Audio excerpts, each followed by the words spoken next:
Everyone knows that feeling, wanting to experience more stories, but struggling to find the time. That's where Audible changes everything. With over 1 million audiobooks and Audible originals, there's a story waiting to spark anyone's imagination. Take The Paris Apartment by Lucy Foley, the gripping psychological thriller that's keeping listeners on the edge of their seats. Imagine unraveling its mysteries during your morning commute, or losing yourself in its twists and turns while doing household chores. That's the magic of Audible. It transforms daily routines into opportunities for thrilling discoveries. The best part? Members get access to thousands of included titles, with new content added regularly. From bestsellers to hidden gems, every genre imaginable is at their fingertips. And with one easy-to-use app, switching between favorites or discovering new passions has never been simpler. There's more to imagine when you listen. Start a free 30-day Audible trial and get your first audiobook free at audible.com/Wondery. That's audible.com/Wondery.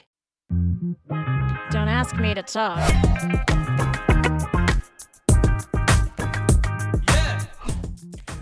Another week, another episode of Don't Ask Me to Talk with your podcast pals, Stacey Heller. And Eric Reiner. I like your intros better. Like, you're just so good at, like, letting it roll off the tongue. Why, thank you, fellow Convo Kid.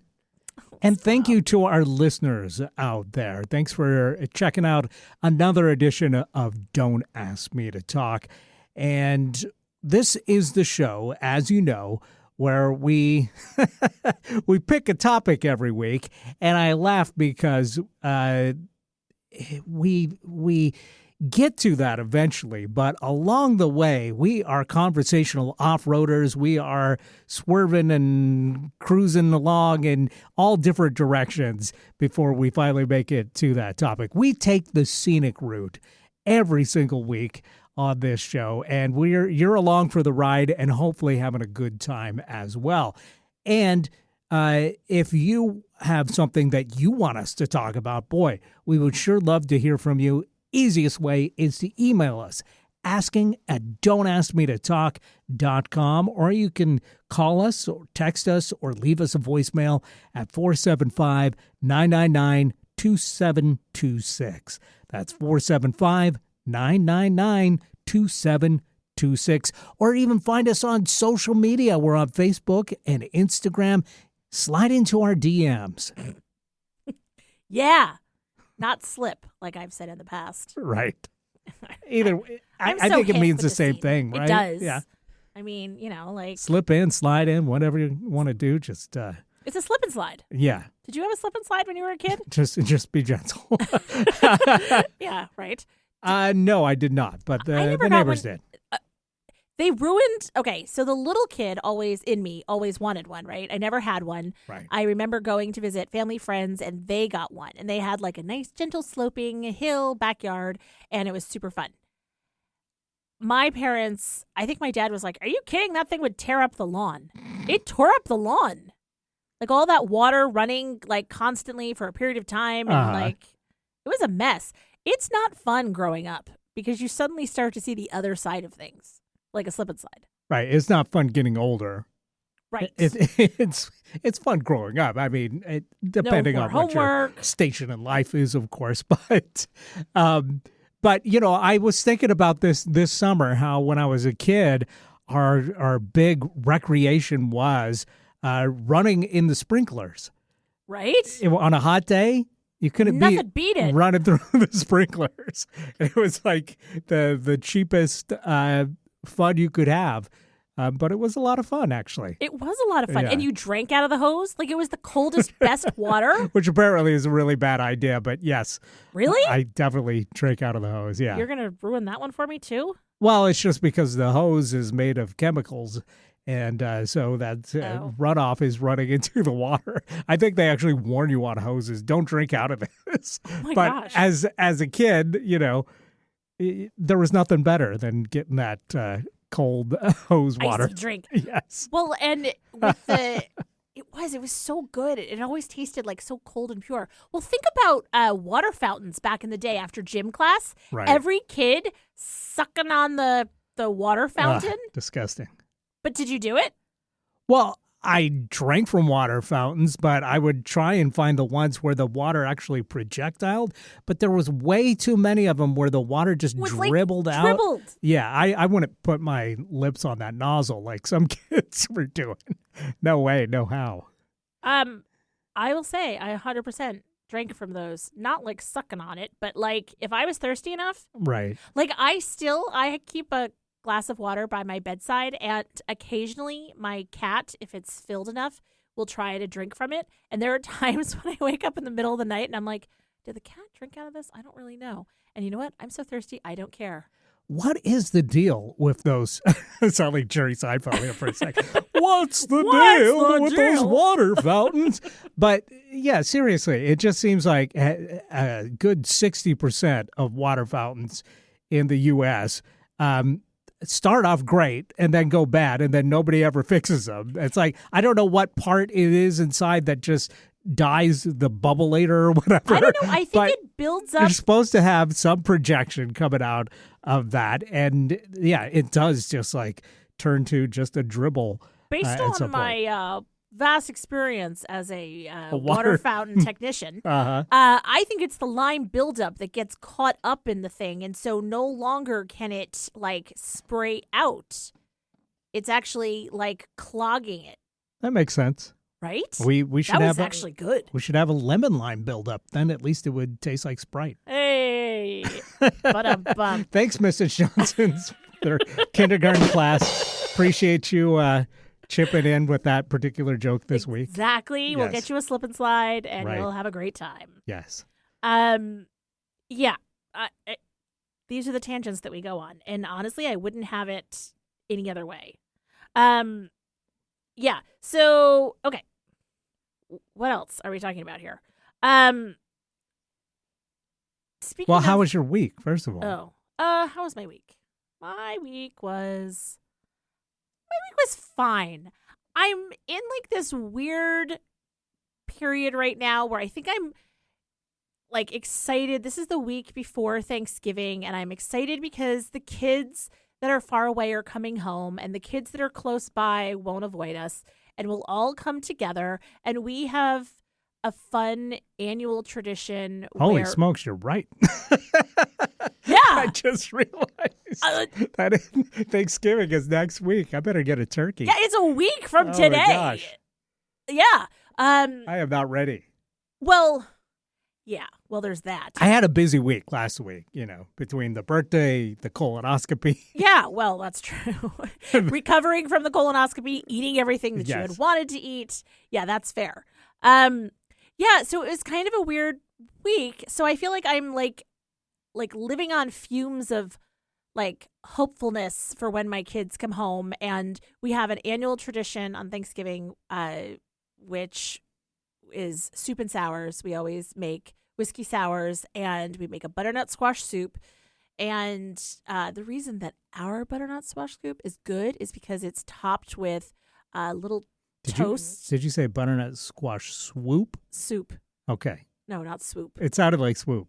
Like, and I'm just thinking swoop maybe that's daddy, like a special no type of soup. No, no, that was probably just a mispronunciation. Totally good. So Try saying butternut squash soup 5 times. Oh, soup.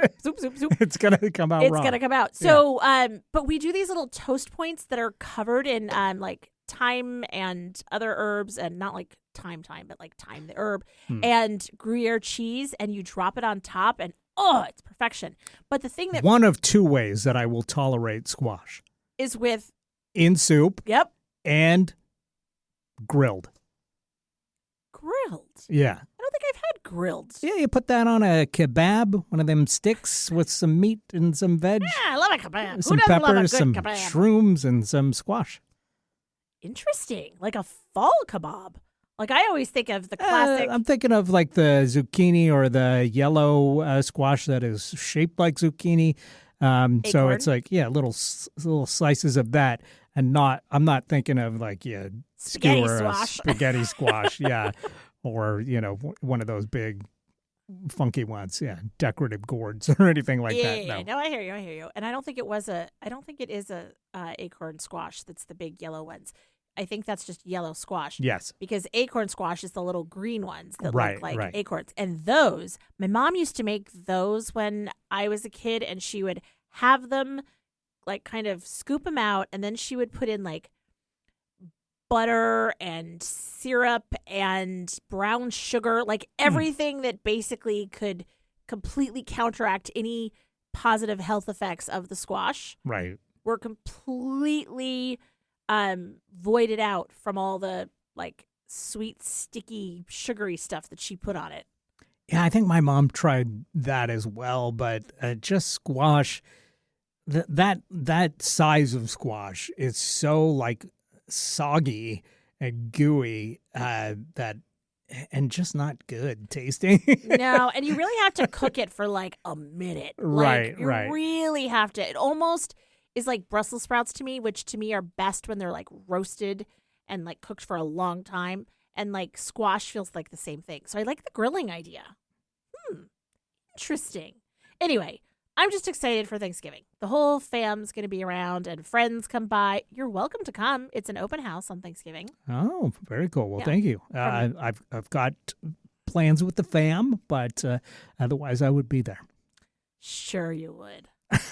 Are you getting together with local family or are you traveling? Yeah, my dad is going to be coming over, so we'll be celebrating together. And That's fun. my stepmom unfortunately passed on last year. So this is his first Thanksgiving without, her. And so, of course, we wanted to make a place Yeah. and invite him over. And yeah, It's so hard when like there's the first year of anniversaries and that kind of thing. right. I mean, like I think you said that you had lunch with your dad too. You've Yeah. been spending lots of time with your dad. How's that quality time going? It's going pretty good. We went out to a late brunch in Tacoma to celebrate my birthday, which was nice of Dad to treat for that. And I can highly recommend the new restaurant Woven on the Ruston waterfront in Tacoma. Okay. And it has fantastic views, first of all, but the food is also fantastic. But Dad is at the age now where he doesn't quite have the filter anymore. Oh, that could go in so many different directions. I mean, he's a sweetheart, as sharp as a tack, great guy. I don't want to disparage my dad. But, when there's a certain age that guys reach where they don't tell themselves, no, I'm not going to tell the waitress what a beautiful smile she has. And he is past that age now. Oh, and that's and from what you said about your dad, like, he's one of those, like, sweet guys that genuinely is like, you have such a sweet smile. Yeah, he versus a lecherous, like, yes. hey, sweetie. Yeah, he genuinely is just being friendly. But at the same time, I also understand that, women just try to do their jobs, don't necessarily want Right. the randos to be them. It's hard, like, Yeah. when you're dealing with, like, folks of a certain age to remember to have some, like, grace about what was, like, okay once upon a time. Right. And, like, the filter that, they have about things. I mean, there are things that my mom gave me a really hard time when she was talking about after Thanksgiving, I'm going to visit her. And my brother is picking her up this week to bring her out for Thanksgiving in Minnesota. And she said, oh, great, we'll go to the dining room at the place where she lives. And she said to my brother, make sure you bring a blazer because a blazer is required. And he's like, a blazer? I don't have a blazer anymore. Like, who has a blazer anymore? And, just... A blazer's just a suit jacket, It's really. just a suit jacket, really. And, I mean, it's kind of a classic thing. But he's like, A I'm blazer is a kind of an old-fashioned word. Like, nobody says sports coat anymore. right, like sport coat, blazer. And, like... By the way, sports coat, the weirdest name for a jacket. that you a wear to suit jacket. dress up. Yeah, nobody's... Well, I guess maybe golfers. Yeah, like the Are wearing PGA, like if it's green. A blazer for, golfing? I don't know. It's weird. Yeah. But yeah. So I just don't think of wrestlers or baseball players out there in a sports jacket. in their sports jackets. Yeah.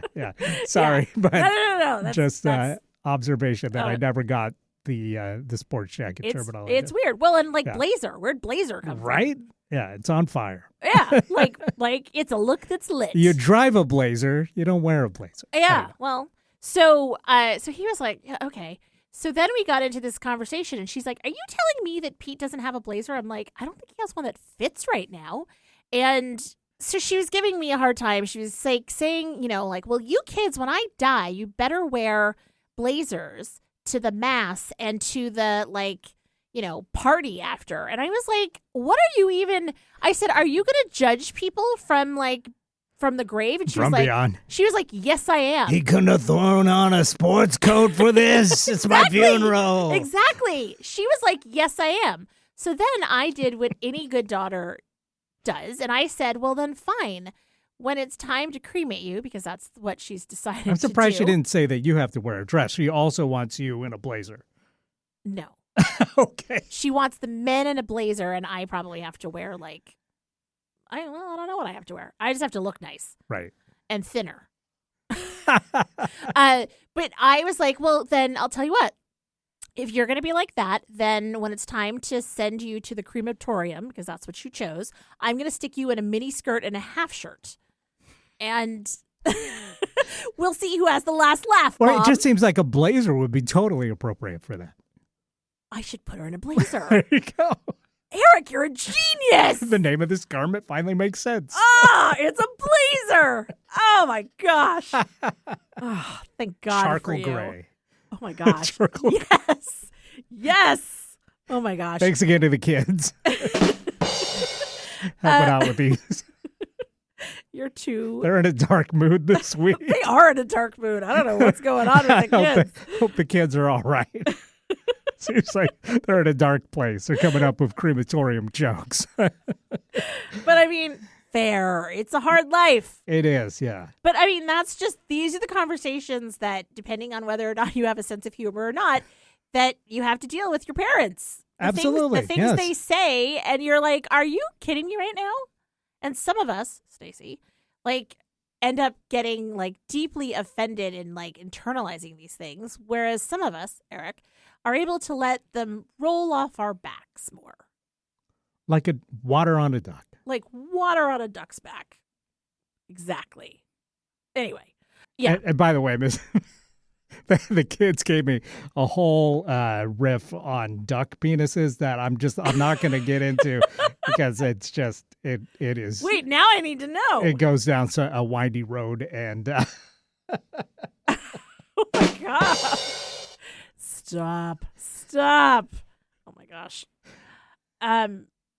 This is a very absurd show sometimes. Absolutely. I don't even know where to go from here. I'm I don't want to talk about what month it is. I don't want to talk about what day it is. I want to get into a deep psychological examination of Mrs. Johnson's kindergarten class.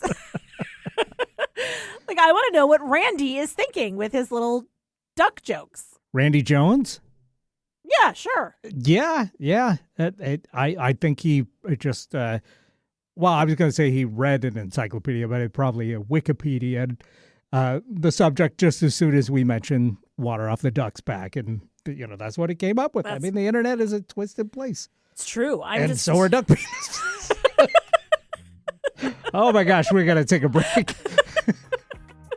We'll be right back. Keep listening to Don't Ask Me to Talk. I swear.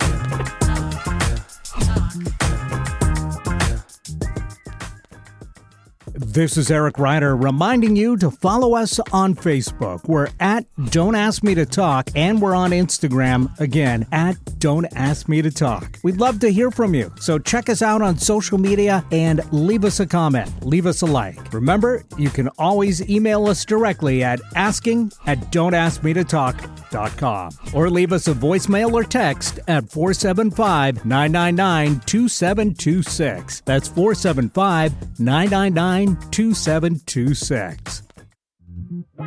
Don't ask me to talk. And we're back right here on Don't Ask Me to Talk. I'm Eric Ryder. And I am Stacey Heller. And I needed a lot of explanations Say that again? I needed some explanations on the whole, like, on the duck stuff. Oh, But I caught is up. that where you were Googling during the break? Yeah, maybe. Okay. I might be one of Mrs. Johnson's kindergartners. Spoiler alert. Yes, indeed. Thank God for Wikipedia, where everything is the truth.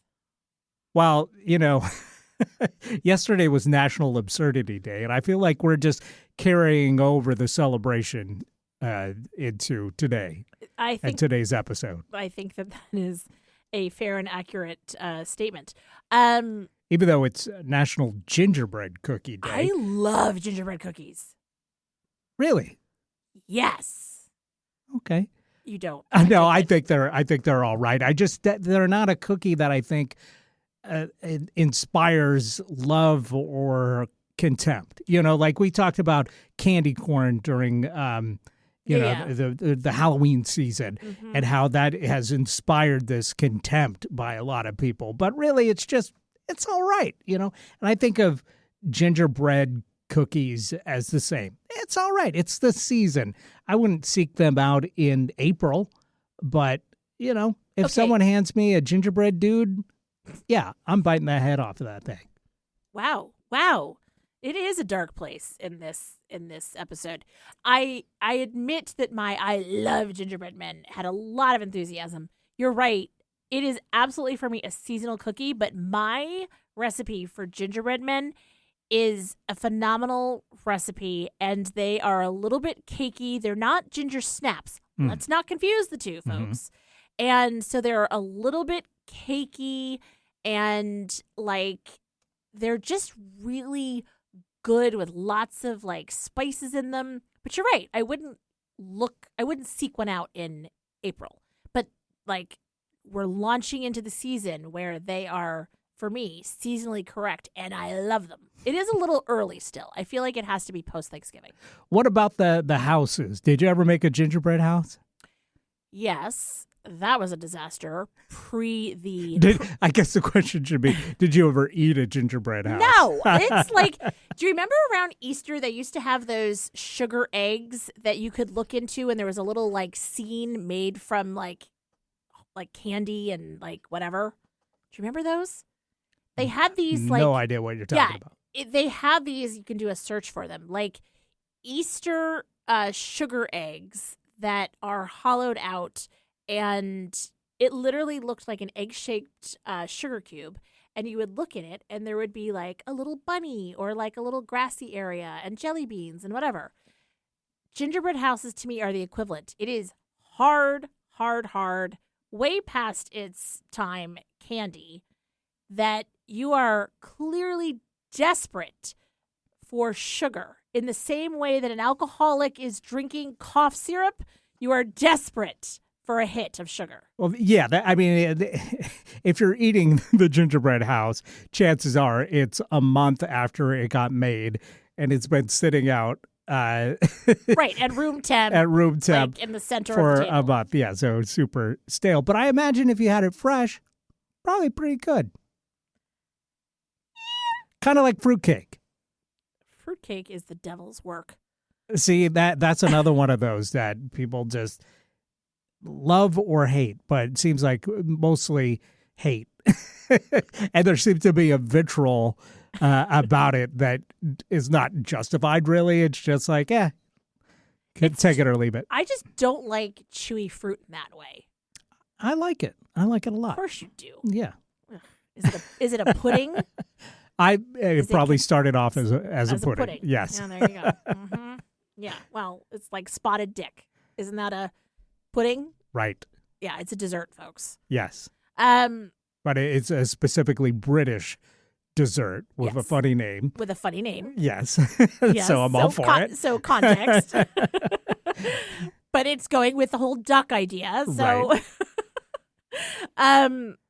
Yeah. So gingerbread houses, I have made them, but I'll tell you what, now that they're prefab, now that you can buy one and it like everything is there, and like you buy the kit for like $10, $12, $20, whatever it is, from fill in the blank store, it's lovely. Now, funny story about what my kids did when they were younger, we took the gingerbread house that I bought the kit, and I thought this will be a fun activity. Well, the kids found it when they had some friends over, and they ended up making a gingerbread strip club. Yes, that's right. They had a candy cane pole in the middle. Wow. They had powdered How sugar. how old were these kids? like let's say the 7th, 8th grade through like high school era. Okay. All right. And then they took Lego figures and they had like somebody in a chair, and then they made little green fondant dollar bills that were like thrown all over the place, and powdered sugar cocaine and the candy cane pole in the middle of the room. It was quite a scene, and they called it the Busty Bait House. I had to remember. Okay. Yeah. So not all gingerbread houses are created equally. Hundreds of beautiful gingerbread women and 3 ugly ones. Yeah. That was a moment in our family's Okay. history and lore. So I'm sorry, and you're welcome simultaneously. If anybody got that reference about the hundreds, Oh, yeah. women and 3 ugly ones. Don't even email. I don't want to know you. I'm just kidding. Actually, if you did, I'd love to I do wanna hear if know you. anybody got that joke. Do you want to explain it? Sure. They're Deja Vu. I believe used to be, I'm not sure if they still exist or not, but that used to be their slogan, hundreds of beautiful women and 3 ugly ones. Yeah, which is a terrible slogan. I don't think I even understand it. But yeah, they used to have prominent real estate in Seattle. I don't know if they still do it because I can't remember last time I was down by one of their places that they used to, or probably still have. But that was the slogan that was on the signage. On the side. Yeah. There used to be the strip club in Seattle that had all the really great The Lusty Lady. The Lusty Lady. They Yeah. had such good, like, witty They signs. did, yeah. We need to get the sign writer for the Lusty Lady, either as a writer on the show or a guest on the show, because they had some great stuff. They really did. Yeah, I was like, I had a button at one point that said "Have a lusty day" oh, look at you. from the Lusty Lady, which I never went to the Lusty Lady. Oh, okay. Sure you didn't. Well, I passed it plenty of times because it was on First Avenue. Yeah. It was by Pike Place, so it you kind of couldn't. yeah, not- you kind of couldn't help. Did they you have couldn't like the miss it. peekaboo thing where you could like go up to the window and like look in the window or something? That sounds like something that would have been in one of those old school Right? strip clubs. But that makes me wonder. Since I will admit, one time in my life I've been to a strip club, but have you? No. Okay, But Pete that did. makes sense. Pete totally did. And I was like mad at him because he was like, I can't throw away this tie. And I'm like, What? I don't even want to know. What does that even mean? It is for the after hours. Don't ask me to talk. Okay. I will. I feel like we're kind of dipping into after Hours on this as it is. episode. Yeah, we are a little bit. But I'll tell you, the one time that I've ever been to a strip club was because I was in London, and the people that I was with wanted to find a place to watch football, All right. soccer for That's you like and you're I reading in America. Playboy for the articles. Yeah. I didn't buy it either. But as it turned out, when we went inside the strip club, they watched football, and I don't care about sports in any respect. So I'm killing time, right? So I'm like, okay, this is a once in a lifetime experience. Yeah. No judgment on people that do go to strip clubs and enjoy themselves. For me, it's just never like appealed to me. So I go with some of the party downstairs to where the actual stripping was taking place. Mhm. And I realized in the UK, the smallest paper denomination of currency Yeah. is a £5 note, which at the time was about $8. Oh, and you're like, So hell no. that's right. So, like in this country, you're giving dollars to strippers, right? Dollar bills, y'all, making it rain, right? Yeah, but there, this sound. imagine with well, that there was that sound, but it didn't have currency involved. But Okay, yeah, this is definitely an after. We're gonna have to put a parental warning on this. right. But I just could. There was no way I was throwing pound coins at a stripper. And this was Got a silk bag. right. on I her just hips. felt so bad for them. With it just doesn't. It doesn't seem to work there. And it was just there was like Japanese businessmen that were just straight out asleep, just having a nap. I'm guessing they my were gosh. jet lagged, but there was like 3 guys just dozing off during this gal's performance. Oh my gosh, this is sad. Yes. I think, though, I suspect, and hey, listener, you know what? You're in this far with us, so now you're going to have to deal.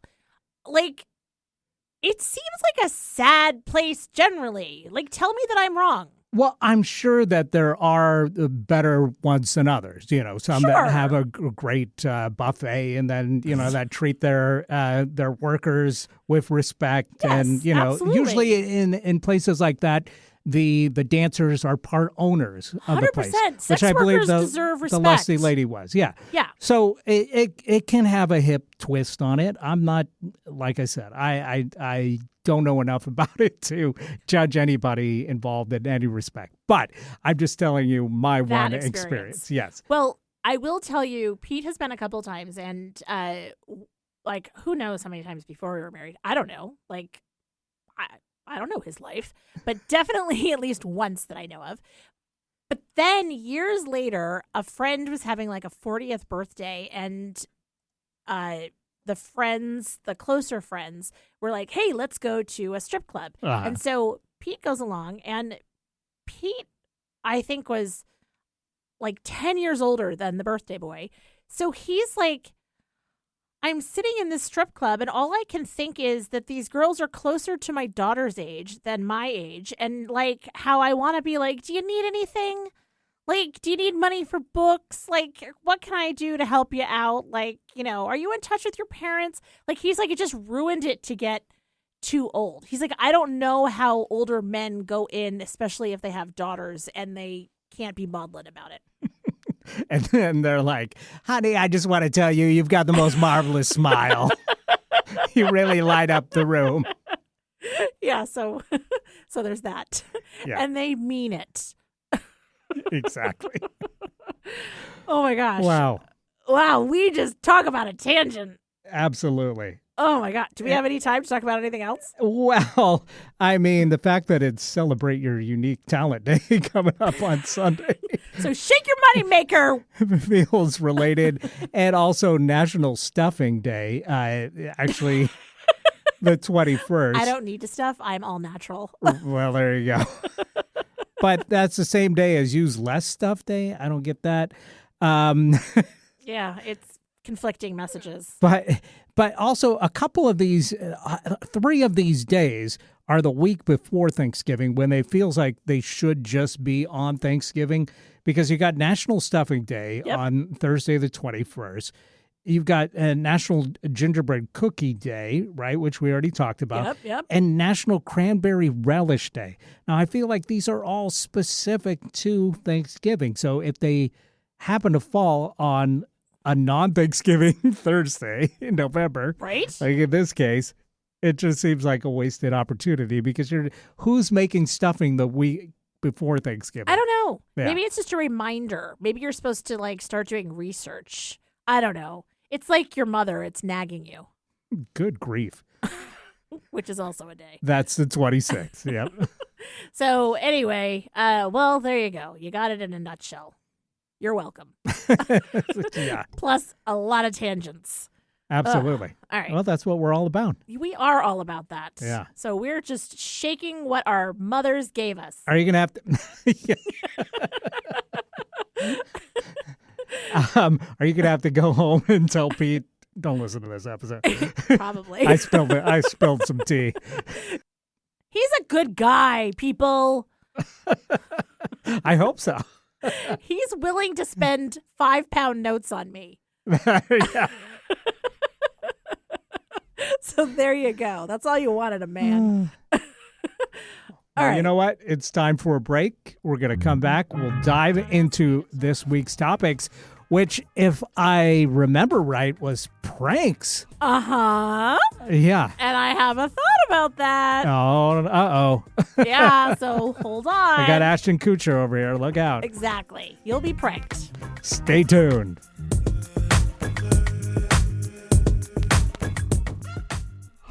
This is Eric Ryder reminding you to follow us on Facebook. We're at Don't Ask Me to Talk, and we're on Instagram, again, at Don't Ask Me to Talk. We'd love to hear from you, so check us out on social media and leave us a comment. Leave us a like. Remember, you can always email us directly at asking@don'taskmetotalk.com or leave us a voicemail or text at 475-999-2726. That's 475-999-2726. Don't ask me to talk. Welcome back to Don't Ask Me to Talk. I am Stacey Heller. I'm joined by Eric Ryder. And this is the show where we talk about all our lengthy experiences in adult entertainment. Yeah, okay. Now, that was a tangent. I'm like, in the last segment. If you missed that, you can go back, of course, on the podcast Yeah. if you're listening on the radio. And hopefully we kept that PG enough. G-string rated. Yes. Well, and that break was not long enough Parental to get G-string. exactly. I don't know. To get some clarification Yeah. on some of these stories. Right. There's more to it. I'm telling you, eventually, when we get a sponsor, not if, when we get a sponsor, we could do the After Dark version. There you go. Right? Ugh. Okay. So, The wheel of topics last week pulled up pranks for us to talk about. And I'm curious what made you put that on the wheel. I hate pranks. I think I'm with you on that. So, Yeah. but I think like some people have really like you listen to interviews with like George Clooney, for instance, and he Oh, has yeah. these elaborate pranks He's where a prank guy. like, he has like letterhead made up of famous people and then like writes letters, and so people think that they have like a letter from the president and it turns out it's like from him and those kinds of things. And I'm Still like, pretty great. it's awesome and it's a smart prank, but that's like a long con. I think if you're like somebody of George Clooney's status, people are good humored about it because it's like, I got pranked by George Clooney. That's pretty cool. Right. It's Right. still a good story. Yes. So it was sort of like, I think it was inspired because I had gone down a rabbit hole and I was hearing about like pranks and especially like that particular group of There's actors. always some new prank show, too, that's on. And I think there's another one on right now. I'm trying to remember the name. Practical Jokers. Well, yeah, Impractical Jokers, I think, is still on and still popular. Yeah. But isn't Jordan Peele involved with a new one? Oh, is he? Yeah, I'll have to look this up. I don't I'm not know. talking out of my- Interesting. And I mean, obviously, you mentioned Ashton Kutcher, and he had pranked and Punked. punked. Yes. That's right, punked. Back in the day, and Okay, Jordan Peele he's rebooting the prank show Scare Tactics. oh, okay. And then there's also a magician, Justin something or other, and he did something about like revenge pranks where he uses his like magic and illusion abilities to basically get revenge on somebody and sort of and prank them. So there's a lot of this. But that's all I have to say on the subject. So should we prank Are our you listeners? pranking me right now Yeah. by not letting us talk about pranks for 15, 20 minutes? I mean, I kind of thought maybe we could like zig. All right. I'm okay with that. Yeah? I can zag. All right. Well, guess what? The real topic is 3 dames for dinner. Well, are they like shaking what God gave them? Wait, maybe? Now, you're referring to the fact that last week we talked about what our dream 3 dinner guests would be. Anybody from history or current, famous or not famous, just anybody we could magically select to come together for a dinner party. And we both decided on 3 great guests each, and they were all dudes. It was a total sausage party. It was totally a sausage party. So that episode, if you want to go back and listen, because again, you can find our podcast wherever you find your podcast, and it was 3 dudes for dinner. So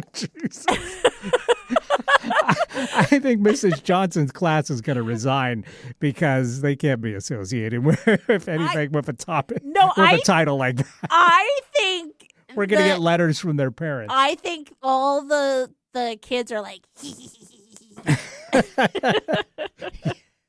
they're all drinking out of the water fountain, like,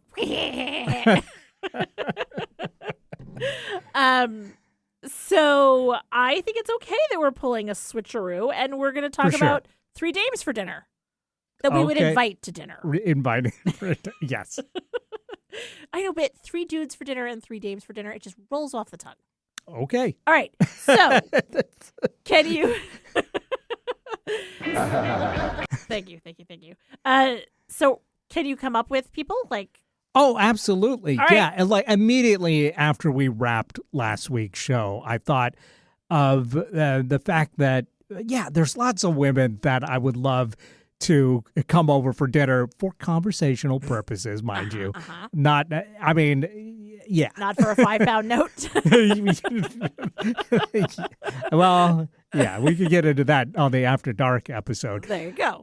But yeah, no, there's tons. It just, I don't know if it says something about the way that men tend to dominate attention in the world that, we all chose guys, or if it's just, because we're under pressure with, our 15, 20 minutes that we get to talk about a topic that we, didn't come up with the ladies. But it does remind me of one of my favorite bands, A House, band from Dublin that I actually went and saw them live and got to hang out with them. Great guys. Ooh. And by the way, and you'll see where I'm going with this in a second, they recently had a needle drop moment on the show Teacup on Peacock. Yeah.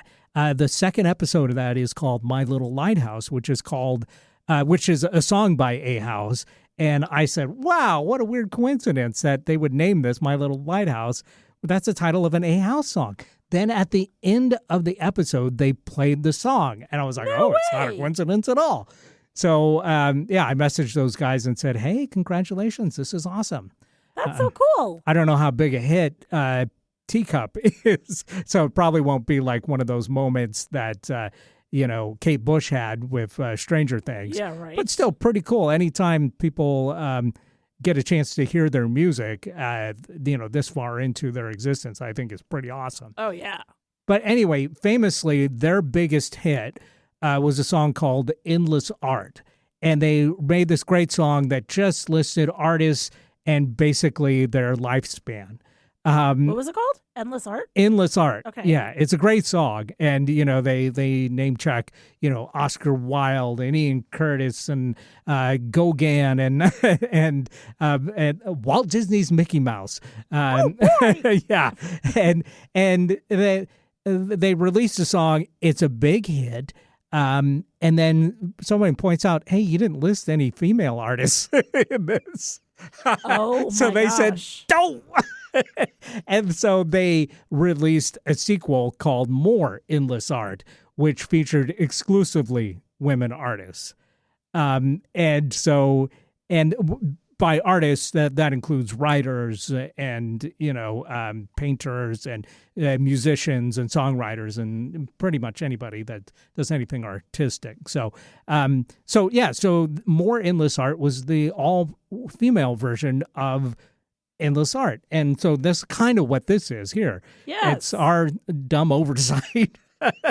Means we got to spotlight some awesome women that would be perfect for inviting over for our dream dinner party? The longest explanation, but also the most relevant. And like, I learned so much. I didn't know about Teacup. I didn't know about A House. I didn't know about My Little Lighthouse. I didn't know about Endless Art. I didn't know about more Endless Art. I learned so much.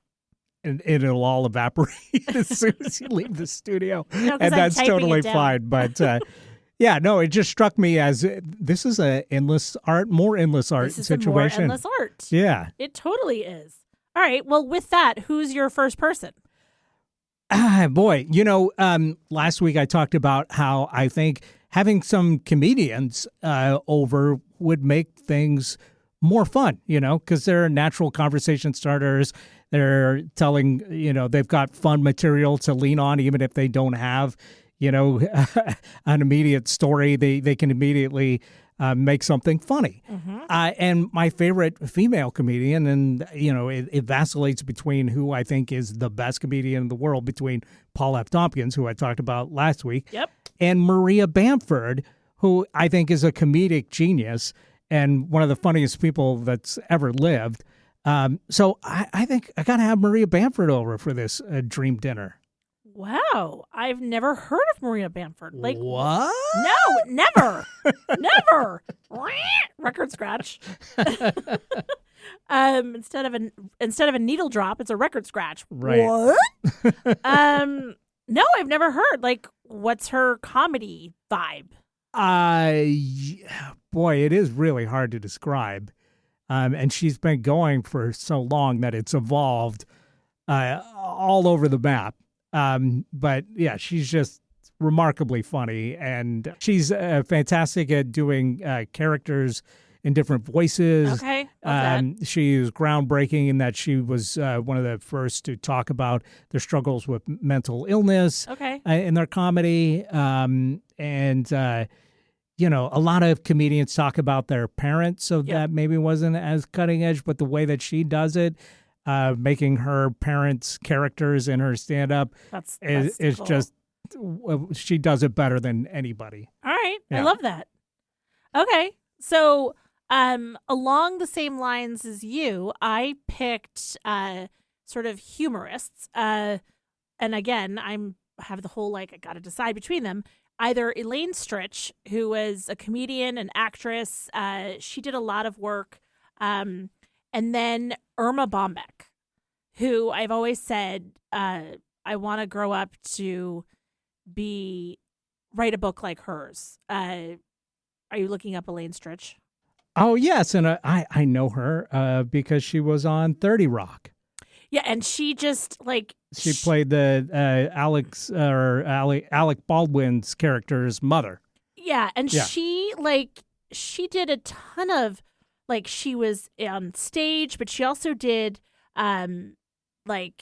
television, but she did writing, and she was just smart.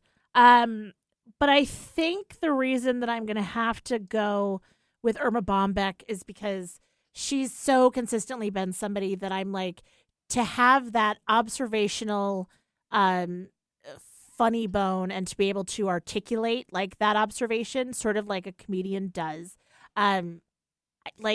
She's just somebody that I would love to have that talent. That is a life goal for me, to write a book like what she has written. I think she coined the phrase, if life is a bowl of cherries, then how come I'm always in the pits? That's good. So I'm going to go with Irma Bombeck for my first. All right, I'm throwing it back to you.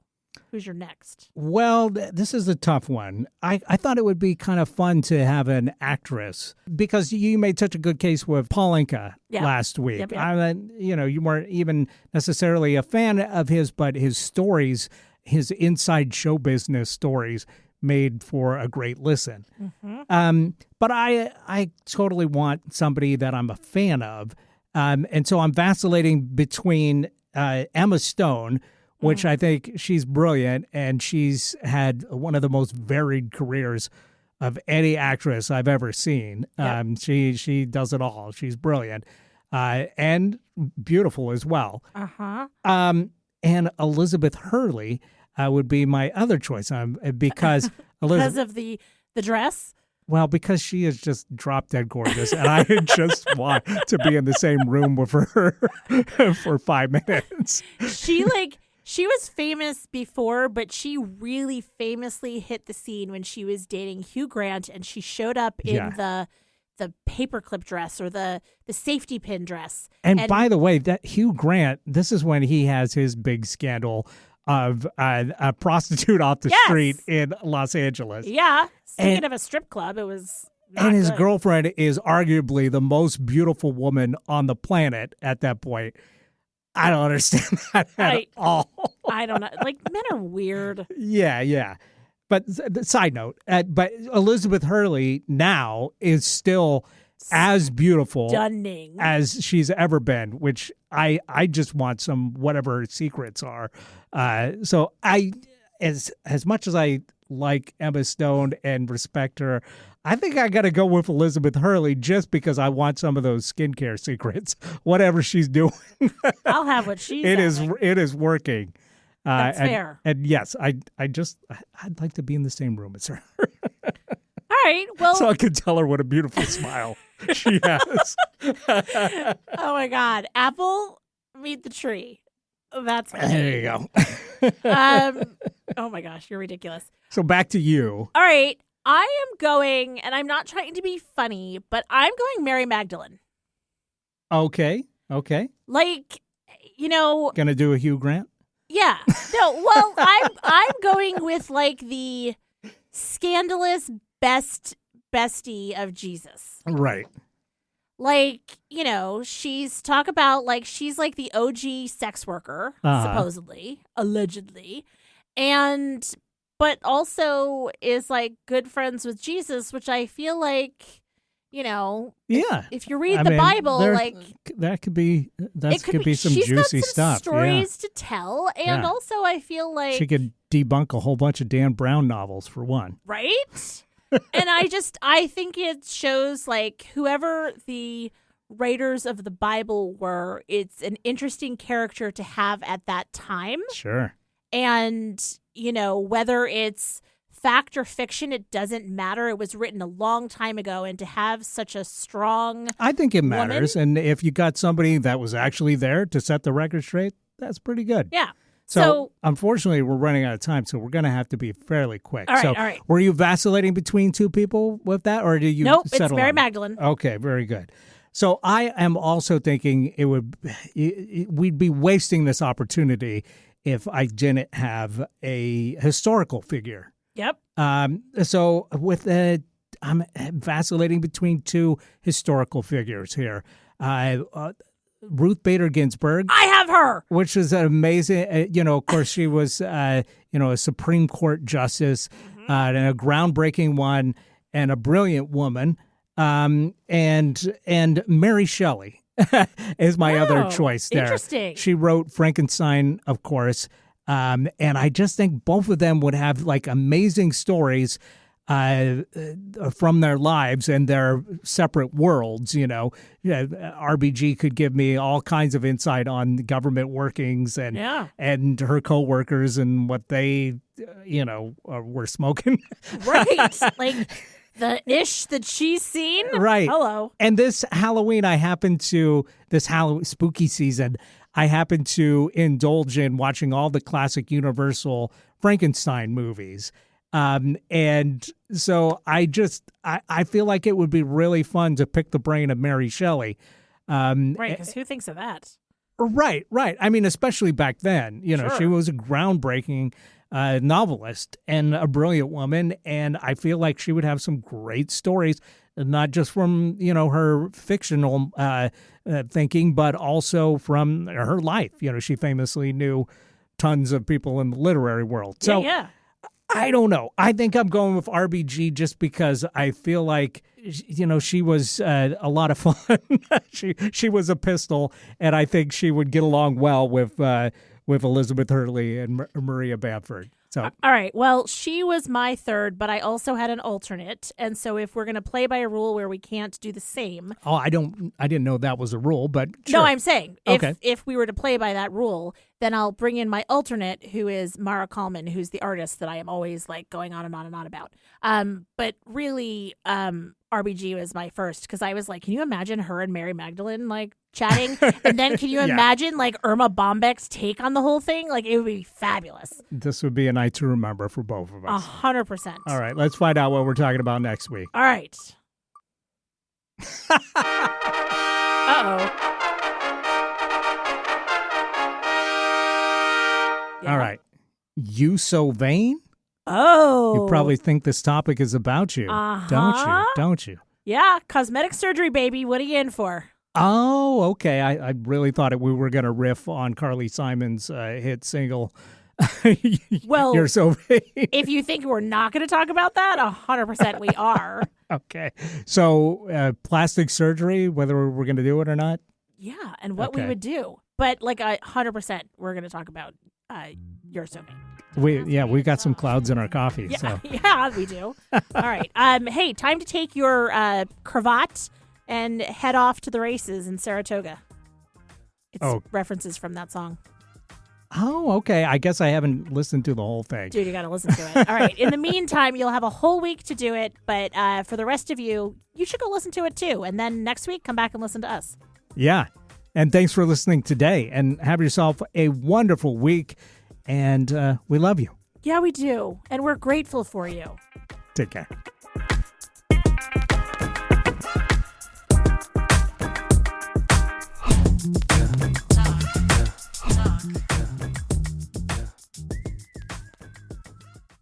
At Arizona State University, we've made online education better, smarter, and more personalized so you can go further in your aspiring field. I decided to pursue medicine once I realized that ASU did have the online program for biological sciences. You're still required to learn the same curriculum. You're still being tested on the same content that anyone would be tested on in person. The comprehensiveness of the program prepared me so well for medical school.